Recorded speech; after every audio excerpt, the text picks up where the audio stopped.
புனித கன்னிமரியாவின் தாய்மை பேற்றின் வழியாக மனித இனத்தை கனிவிரக்கத்துடன் மீட்க திருவுளம் கொண்ட இறைவன் தமது ஆசியால் உங்களை வளப்படுத்த திருவுளம் கொள்வாராக.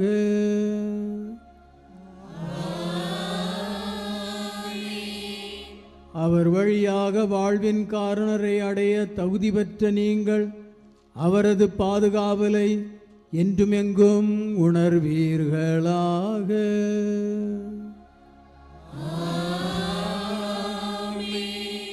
இன்று இறை பற்றுதலோடு கூடியிருக்கும் நீங்கள் அருள் வாழ்வின் மகிழ்ச்சி விண்ணக பரிசுகள் ஆகியவற்றின் கொடைகளை உங்களோடு எடுத்து செல்வீர்களாக.